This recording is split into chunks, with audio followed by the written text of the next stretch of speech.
3-2 기계요소 버전 11 기어 전동 장치. 기어 전동 장치는 기어는 직접적으로 물려서 직접 동력을 전달하는 장치에 속하죠. 연속적 이 물림에 의하여 일정한 속도비로 동력을 전달하는 장치가 뭐냐? 기어 전동 장치가 되겠습니다. 자, 기어가 나오면은 우리가 일반적으로 세 가지로 나누죠. 두 축이 평행한 경우에 기어의 종류들이 뭐가 있냐. 또 두 축이 중심선이 만나는 경우, 그림에 보면 있죠. 중심선이 이렇게 만나는 경우. 그 다음에 두 축이 평행하지도 만나지도 않는 경우 어떤 기어들이 있냐. 이렇게 기어 종류를 그냥 물어보는 게 있고요. 그 다음 하나하나의 기어 특징을 물어보는 문제들이 있죠. 서퍼 기어의 특징, 헬리컬 기어의 특징, 그렇게 되어 있습니다. 그래서 기어는 상당히 내용이 많고 또 여기에 관련되는 우리 설비 보전 쪽에서는 분야가 많아요. 특히 정비 파트 쪽으로 봐야 될 내용들이 많기 때문에 기본적인 내용들은 생략을 했습니다. 그러나 간간히 문제가 나와요. 특히 이 두 축이 평행하는 경우에는 어떤 기어들이 있냐. 이게 자주 나오죠. 서퍼 기어, 헬리컬 기어, 이중 헬리컬 기어, 레커, 내집 기어 이런 것들 이 종류를 알아놔야 되겠죠. 그림을 통해서. 그 다음에 두 축이 만나지도 않는 경우 이런 베벨 기어, 크라운 기어 이런 것들이 있죠. 대표적으로 이것도 좀 알아놔야 되겠고요. 평행하지도 않고 만나지도 않는 경우에는 어떤 것들이 있냐. 대표적으로 기어 있죠. 하이포이드 기어, 서큐 기어 이렇게 있습니다. 그래서 여러분들이 이 종류도 알아놔야 되고 또 그 외에 또 자주 나오는 게 요거죠. 웜기어의 특징. 웜기어의 특징에 대해서 물어보는 것입니다. 웜과 웜기어를 한 쌍으로 사용하며 역회전을 할 수가 없다는 거죠. 또 큰 감속비를 얻을 수 있으며 소음이 적다. 소음이 적다는 것은 진동이 적다는 거죠. 보세요. 웜기어 자체는 크고 그렇죠. 웜과 웜기어. 자, 원동차를 보통 웜으로 하고 그렇다. 그 다음에 진동이 적다. 지면에서의 미끄럼이 커서 전동 효율이 떨어진다. 이 단점이죠. 또 단점은 호환성이 없으며 값이 비싸다. 이런 단점이 두 개 있습니다. 그래서 웜기에 대해서 물어보는 문제가 한 서너 번 나왔던 것 같아요. 요 별 3개 정도 지나야 돼요. 이거 말고 또 여러분들이 알아놔야 될 게 헬리컬 기어 같은 경우에도 꼭 알아놔야 되겠죠. 자주 나오는 부분입니다. 그 다음에 또 각 부의 명칭과 계산, 피치 지름이라든지 모듈 계산하는가, 원조 피치 이런 공식들, 공유학 기능사에서도 간간히 나오는 것들이고 우리가 또 기계 과목 시험을 치러 가면 자격증실은 꼭 나오는 내용들이죠. 그래서 기어 각 부의 명칭 별 쳐놔야죠, 그죠? 별 3개 정도는 쳐놔야 된다. 그러니까 더 이상 깊이 있게 설명하지는 않겠습니다. 그 다음에 백내시가 있죠. 백내시. 백내시도 기어가 여러분들이 생각하는 이 맞물려서 돌아갈 때 백내시가 뭡니까? 틈새잖아요. 틈. 피치점에서의 틈새를 이야기하는데 이 틈새가 없다면 기어가 맞물려서 돌아갈 수가 없어요. 그래서 어느 정도 일정한 틈새가 있어야 되는데 이게 알맞게 있어야 된다는 거죠. 그래서 요 틈새를 측정하는 방법과 틈새가 필요한 이유, 백내시가 필요한 이유가 뭐냐 하는 거죠. 자, 보면은 필요한 이유, 요거 보면은 기어의 제작 오차에 대한 여유다. 또 완벽하게 이 오차 없이 강화하기는 어려운 거죠. 부하에 의한 기어 변형에 대한 여유가 있어야 된다. 그 다음 베어링 박스의 제작 오차에 대한 것. 그 다음 윤활 유막 형성에 의해서 필요하다 하는 그런 이유들이 있죠. 자, 이런 걸 참고하시고요. 그 다음 핵심 예제 일일이 풀어보질 않겠습니다. 시간 관계상. 자, 다음 페이지에 보면은 기어 손상. 이거는 요 부분은 다 별을 쳐놔야죠. 굉장히 중요한 부분입니다. 자, 이면의 열화. 이빨이 열화되는 원인들, 마모, 소성항복, 융착, 용착, 피로, 표면 피로, 이의 파손 이런 것들 있죠. 이의 파손의 종류에는 또 가부와 절선, 피로 파손, 균열, 소손 이런 것들이 있고요. 이 표면 피로 는 어떤 것이냐? 조기 피칭, 파괴적 피칭, 스폴링 이런 것들이 있다는 거죠.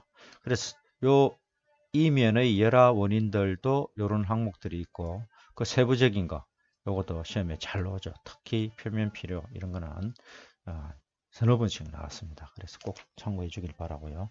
그 다음에 이의 파손 이 부분도 중요해요. 자주 나왔으니까 체크해 놓고 뭐 많이 알 필요는 없지만 요 마모, 소승항복, 융착, 표면 피로, 이의 파손 요 정도 하고 그 다음에 4번, 5번 정도 요 기본적인 거 쭉 알아놓는 것이 좋겠습니다. 기어가 손상되는 원인, 피칭, 스폴링, 이의 절손, 오블레이진, 스콜링 이런 것들이 있어요. 요 밑에 다 설명이 되어 있고 오블레이진 같은 경우에는 이 기어 자체의 마모분, 즉 그 가공을 할 때 어떤 가공 연삭 이물질이 들어가 있어 가지고 거기에 의해서 파손이 손상이 되는 것을 오블레이진이라 하죠. 그 다음에 스콜링은 뭐 보면은 급유 부족이라든지 윤활 점도 부족, 내압 성능 부족일 때 발생되는 거 스콜링, 충격, 가부와 절손, 이물질 혼입, 반복 피로일 때는 이의 절손 이런 것처럼 원인, 손상의 원인들을 알아놓는 게 또 자주 나오죠. 산업기사 쪽에서는 엄청나게 많이 출제되는 부분이니까 꼭 알아놓도록 합니다. 그 다음에 이면에 일어나는 주요 손상과 대책입니다. 자 보면은 뭐 피칭 개념을 물어보는 거죠, 그죠? 표면에 가는 균열이 생겨서 그 균열 속에 윤활유가 들어가 고압이 발생되면은 그 부분이 이제 균열이 진행되는 거죠. 그러다 보면은 떨어져 나간다는 거죠. 그걸 피칭이라 그러고 스폴링은 조금 넓게 아주 얇으면서 넓게 떨어져 나가는 것을 스폴링이라 그래요. 스코링은 운전 초기에 자주 발생하는 현상으로서 입뿌리면과 입근면이 부딪혀서 떨어져 나가는 것, 스콜링이란다는 거죠. 이 정도 개념은 알아놓고요. 스콜링 방지책 있죠. 이의 면을 연삭 또는 쉐이빙 할 때 지형을 수정해 줘야 된다. 정밀 가공을 해야 된다는 거죠. 평행도 오차는 이의 면에 클라우닝하고 극압 윤활유 또는 극압 첨가제를 사용해야 된다 하는 거죠. 요것도 한번 나온 적이 있으니까 여기 정리를 해놨습니다. 그래서 요 부분은 다 중요하니까 꼭 좀 깊이 있게 공부를 좀 해 놓으시고요. 자, 이 언더컷 자주 나왔으니까 한번 좀 요 교재에는 빼놨으면 생략되어 있지만 자 언더컷 봅시다. 이의 간섭에 의하여 잎뿌리가 파여진 현상, 잎뿌리 부분이 기어의 잎뿌리 부분이 파여진 부분을 언더컷이란다. 뭐냐 원인이 뭐냐? 이수가 몹시 적은 기어들을 서서 서로 돌릴 때 그렇고 또 이수비가 너무 큰 경우에 생기기 쉽다는 거죠. 그래서 방지하는 방법은 이의 높이를 줄인다. 입력각을 증가시킨다. 20도 이상. 한 개 이수 이상으로 제작한다. 전위기어를 만들어 사용한다. 피니언의 반경 방향의 입뿌리면을 파내버린다. 부딪히는 부분을 곡선 처리를 한다 이거죠. 치형의 입근면을 깎아낸다 하는 거죠.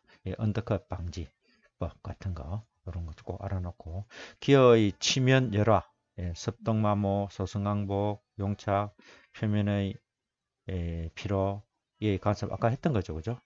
이면의 열받는 거죠. 열이 발생되는 거.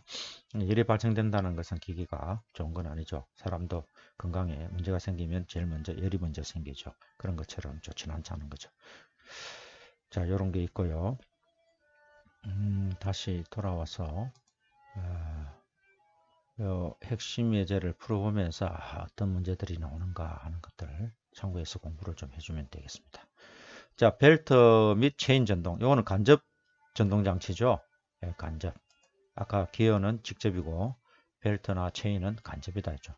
그래서 두 개의 벨트로 두 개의 바퀴를 감아 이들 사이에 마찰해서 전동하는 장치를 말하냐. 벨트 전동이다, 체인 전동이다 하면 되겠죠. 자, 벨트 전동의 종류에는 가죽 벨트가 있고요, 섬유 벨트, 고무 벨트, 강 벨트가 있다 하는 거 참고해서 준비를 보시면 되고, 특히 고무 벨트 보세요. 직물에 고무를 입힌 것으로서 유연성이 좋으며 미끄럼이 적고 수명이 길다. 이제 습기나 먼지에 손상을 받지 않으나 기름에는 약하다. 70도 온도에서도 사용이 가능하다 하는 거죠. 그래서 고무벨트 정도 좀 알아놓는 게 좋겠습니다. 그 다음 평벨트의 동력 전달. 자, 바로 걸기와 엇걸기가 있다. 평벨트에는 바로 걸기와 엇걸기, 크로스로 이렇게 크로스로 거는 방법이 있다는 거죠. 그 다음에 엇걸기를 할 경우 접촉각이 바로 걸기보다 크기 때문에 큰 동력을 전달할 수 있다. 만나는 부분이 풀리에 원동축이든 정동축 만나는 부분이 많기 때문이라는 거죠. 그 다음에 벨트가 원동차에 들어가는 쪽을 인장 쪽이라 그러고 나오는 쪽을 이완측이라 한다 이거죠. 요거 정도는 알고 있어야 되고요. 유효장력, 요거 개념을 물어보는 문제가 나왔죠. 인장측 장력에서 이완측 장력을 뺀 값, 인장측에서 들어가는 쪽이죠. 들어가는 쪽에서 이완측 나오는 쪽 값을 뺀 거다. 이게 유효장력이다. 그렇죠. 자, 타이밍 벨트, 미끄럼을 방지하기 위해서 이 안쪽 표면에 이가 있는 거죠. 이가 있는 벨트를 타이밍 벨트. 그래서 딱 시간이 돌아가는 회전수 비례관계가 정확하다는 거죠. 정확한 포인트에 흡배기 밸브가 열리게끔 되어 있는 벨트죠. 자, 그 다음에 정확한 속도가 요구되는 곳에 사용된다. 슬립과 클립이 없고 속도 변화가 아주 작다. 요 타이밍 벨트 또 알아놔야 되겠습니다. 그 다음 V벨트. 이것도 좀 시험에 잘 나오는 부분이죠. 사다리꼴의 단면을 가지고 이연배가 없다 이거죠. 이연배가 없는 고리 모양 벨트로서 V홈에 패여 있는 V 풀리에 밀착해서 마찰력을 증대시킨 벨트다 하는 거. 자, 장점 알아놔야 되겠죠. 단점 알아놔야 되고, 벨트의 종류 M, A, B, C, D, E 6가지가 있죠. M에서 이쪽으로 갈수록 단면이 커진다 하는 거죠. 커진다. 이거는 이제 기본적으로 알아놔야 되고 자주 출제되는 문제죠. 그 다음 체인 전동 볼까요? 체인도 자주 나오는 설비 쪽에서는 다른 일반 자격증에는 많이 안 나오지만 설비 쪽에서는 자주 출제되는 파트입니다. 자, 요 체인의 종류에는 요것도 나왔죠. 스프라켓 휠에 걸어 감아서 체인과 휠이 이갓으로 물리게 하여 동력을 전달하는 거죠. 미끄러지는 현상이 거의 없죠. 이가 있다는 것은. 그죠. 종류에는 롤러 체인, 사일런트 체인, 여기 자주 나왔죠. 가격이 비싸고 고속용으로 사용되고 소음이 적다 하는 거죠. 이런 특징 물어보는 게 나왔죠. 사일런트 체인. 그 다음에 부시 체인, 옵셋 체인. 그 다음 페이지에 리프트 체인, 그다음 핀들 체인 이런 것들이 있었죠. 여기 보면은 블록체인, 핀들 체인 문제가 나온 적이 있습니다. 밑에 예제에 나와 있어요. 핵심 예제에. 이렇게 종류별로 물어보는 문제들이 있으니까 종류별 특징을 간단하게 알아놓는 것이 좋겠죠. 그 다음에 정비입니다. 벨트 및 체인의 정비. 자, 요건 하나하나 읽으면서 좀 잘, 숫자 값을 물어보는, 수치값을 물어보는 게 나오니까 좀 까다롭죠. 자, 평벨트 성능. 기준 장력은 약 2% 정도 늘어남을 허용한다. 2%까지는 늘어나는 거, 기준 길이에서 장력은 늘어나는 건 허용한다. 사용 조건에 따라서 1.5에서 2년 정도 수명을 유지할 수 있다. 풀리의 평행도 및 벨트 중심을 확실히 해두지 않으면 벨트가 한편으로 치우치거나 빠져버린다는 거죠. 빠져버림이 된다. 자, V벨트의 정비는 두 줄 이상을 건 벨트는 균등하게 쳐져 있어야 된다. 두 줄을 걸었는데 한 개는 탱탱하고 한 개는 늘어져 있고 이러면 안 된다는 거죠. 전동기어의 슬라이드 베이스나 이동할 수 없는 축 사이에 장력 풀리를 쓴다. 장력을 잡아주는 풀리가 따로 있어요. 벨트가 이렇게 걸려 있으면은 두 개의 축 사이에 이렇게 걸려 있다 이거죠. 걸려 있으면은 요 사이에 요 부분이 늘어난다. 그러면 여기에 이 장력 풀리를 써서 요 벨트가 요렇게 들어가게끔 장력을 잡아주는 것을 장력 풀리라고 하는 거죠. 장력 풀리는 기본적으로 정장력을 기본으로 하고 반대 장력을 써도 수명에는 큰 차이가 없다. 풀리의 홈 상단과 벨트의 상면은 거의 일치시켜야 된다. 일치되어 있다 하는 거죠. V 벨트의 정비하는 방법. 자, 타이밍 벨트 정비는 어떻게 하냐? 자, 늘어남이 적고 한번 풀리에 장착하면은 거의 조정은 거의 불필요하죠. 구동축 풀리에 사이드 플랜지를 부착해서 쓴다. 축의 평행도는 제작 기준에서 오차 3부 이내로 지정한다. 3부 이내의 오차라고 하는 것은 1000mm에 대해서 1mm 오차를 이야기한다. 이거죠. 자, 체인 사용 시 주의할 거 쭉 읽어보시고 요것도 나온 적이 있으니까 어느 정도 뭐가 중요한가 하는 것을 참고로 해놔야 되겠습니다.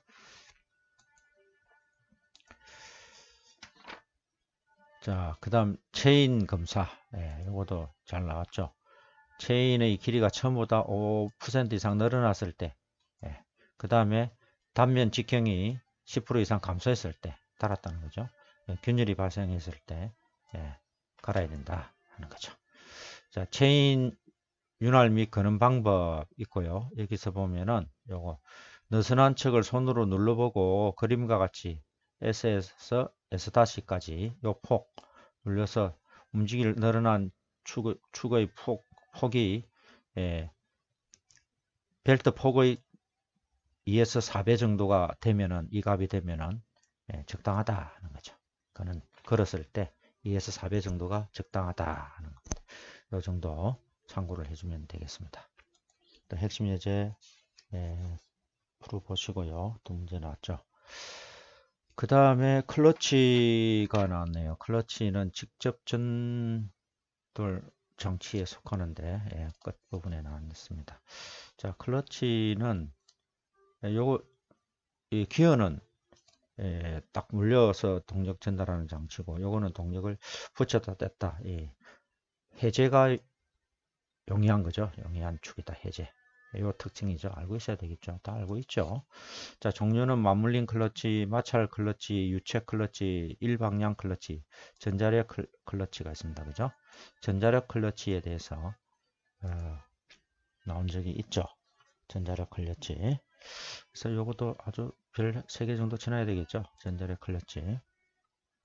내장된 전자 코일에 의해서 발생된 전자력으로 회전력을 전달하는 클러치다. 밴드 클러치가 있고요. 자, 클러치 일상 점검 요령. 전자 클러치는 전류 개통을 확인한다. 클러치의 작동에 의한 회전축의 운동이 무리 없이 행하여지고 있는지 확인해야 된다.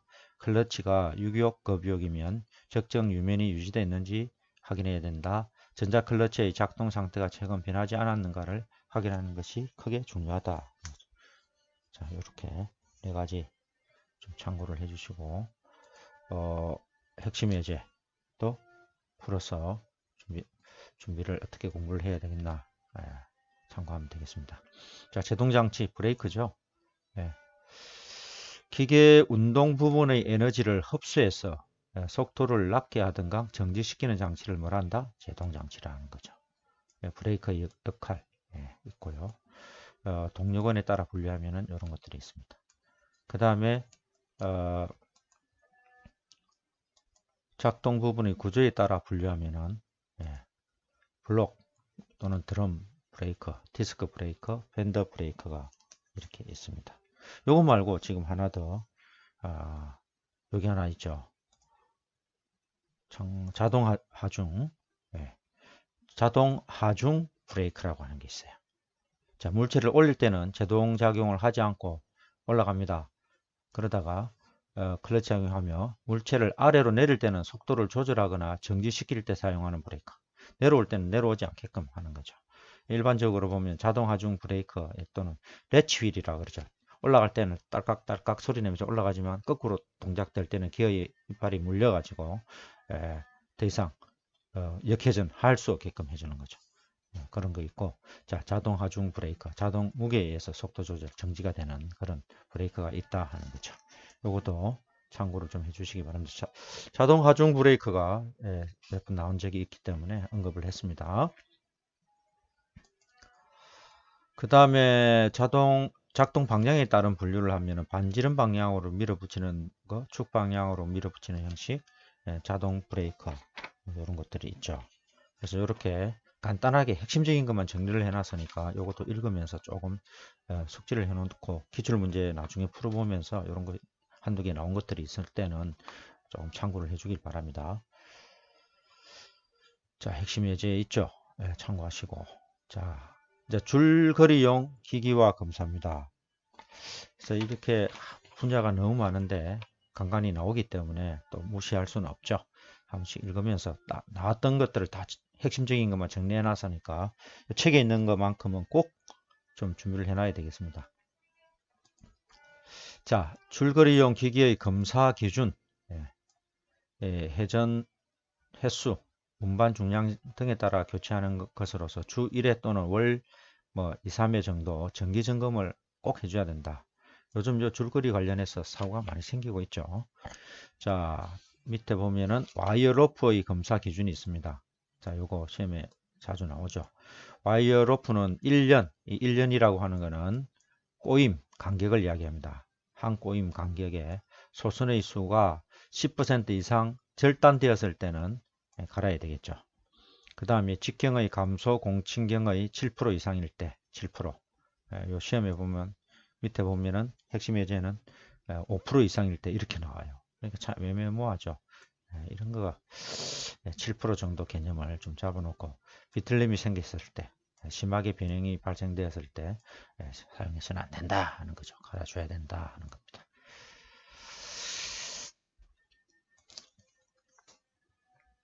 그 다음 관이염입니다. 관이염 자주 출제되는 내용들이죠. 관이염에 관해서 배관까지는 별을 한 5개 쳐놔야 돼요. 여기 되어 있는 내용들은 꼭 시험에 자주 나오니까 별 5개 정도, 전체 내용이 별 5개다. 5개. 자, 관이염이 뭐냐? 관을 이어주는 거죠. 연구이염은 용접을 해서 완전히 이어놓는 거죠. 나사이염은 나사를 사용해서 2개의 관을 이어놓는 거죠.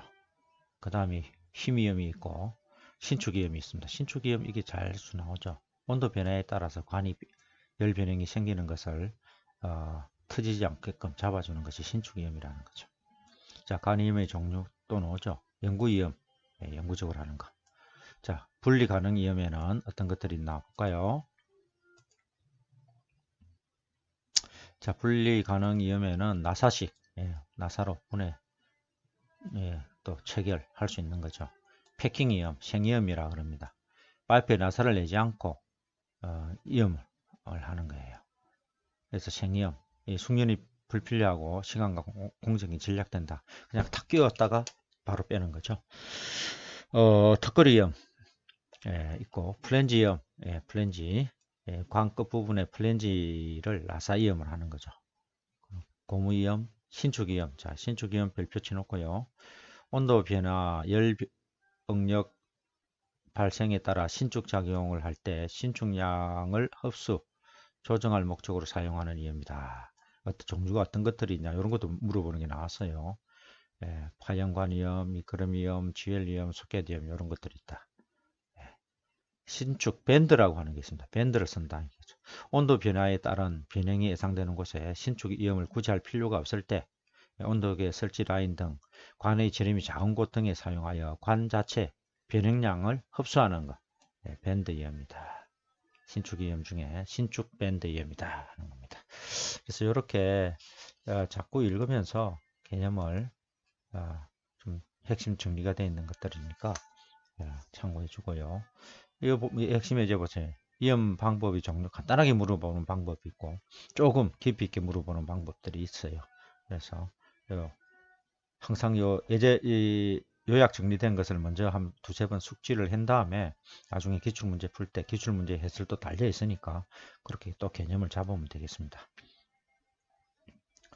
관이염새. 예. 간이염새. 간이염새가 뭐냐? 간과 간을 연결시키고 간과 부속 부품과 연결에 사용되는 요소를 뭐라 하냐? 이염새라고 하는 거죠. 이염새. 간이염새의 기능. 예, 이런 거 있죠. 나온 적이 있습니다. 이런 것들 설명 안 하더라도 정리를 해놔야 돼요. 자, 간이염새의 종류. 영구 간이염새. 아까 관이염하고 같은 개념이 비슷하게 되어 있습니다. 자, 탈착 관이염. 탈착. 예, 붙였다 뗐다 한다는 거죠. 예. 탈착관 이염새의 종류 물어보는 것들이 나왔어요. 이런 것들을 한번 참고하시고요. 자, 주철관 이염새, 예, 신축관 이염새. 예. 자, 여러분들이 딱 주철관 이염새하고 신축관 이염새 하면은 벌써 개념이 나오죠. 신축관은 뭐예요? 예, 열평창에 대해서 예, 수축될 수 있게끔 해놨다는 거죠. 자, 주철관 이염새. 예. 지하 몇을 할 경우에 왜 그렇죠? 부식이 잘 안 된다는 거죠. 또 값이 사다 이거죠. 그런 경우에 쓰는 거죠. 자, 여기서는 생략되어 있는데 관의 종류를 여러분들이 요 교재 말고 다른 교과서를 참고해서 공부할 필요성이 있어요. 좀 더 깊이 있게 하려면은 관의 종류에는 뭐 주철관, 강관, 동관 또는 동관의 합금 종류들 또는 연관의 합금 종류들. 그 다음에 염화 비닐관 있고 그 다음에 고무죠. 고무호수 이렇게 뭐 염화 비닐관도 포함이 되겠지만 예, 고무호수 이렇게 종류들이 있습니다. 그 중에서 주철관 하고 그 다음에 동관 뭐 이런 것들이 시험에 나온 적이 있으니까 특징이 뭔가 기본적인 기초적인 거 공부를 좀 해놔야 되겠다 하는 겁니다. 자, 우리 주철관 준비를 해놨는데 주철관 없나? 여기 있죠. 주철관. 브레이크에서 먼저 주철관 볼까요? 주철관 특징. 강간보다 무겁고 약하나 내식성이 풍부하다. 내식성. 내식성이 뭡니까?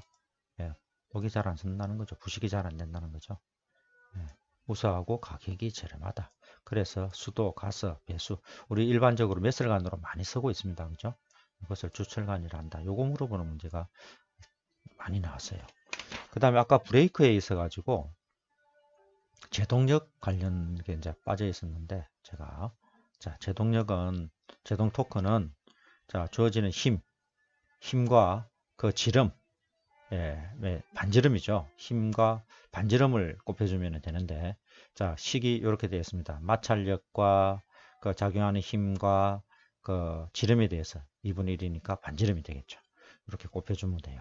예제는 브레이크 드럼의 지름이 450mm, 브레이크 드럼에 작용하는 힘이 200kg 힘이다 이거죠. 작용하는 토크는 만약 마찰 계수가 주어져 있다 이거죠. 다 곱하면 되는 거죠, 그죠? 그래서 식에 대입을 하면은 이렇게 된다.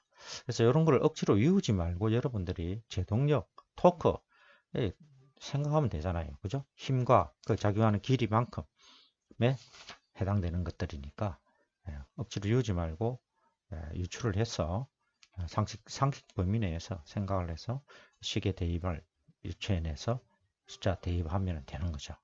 그래서 이 보기들 보세요. 황당한 보기들은 나오지 않습니다. 그죠? 이 정도. 9, 100 또는 얼마? 이렇게 해서 900인지 9000인지 요만 찾아내면 되는 거죠. 그래서 여러분들이 암산으로 가능하다 하는 겁니다. 다시 돌아와서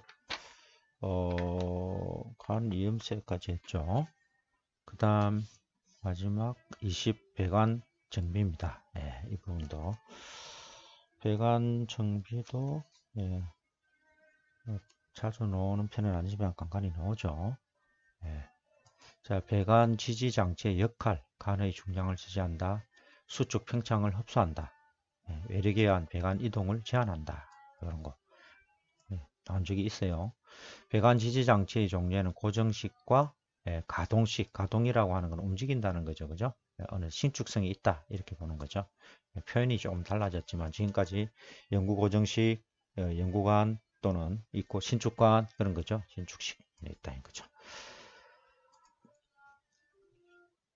그 다음 나사 이연부의 누설 시 배관 정비하는 방법입니다. 그죠?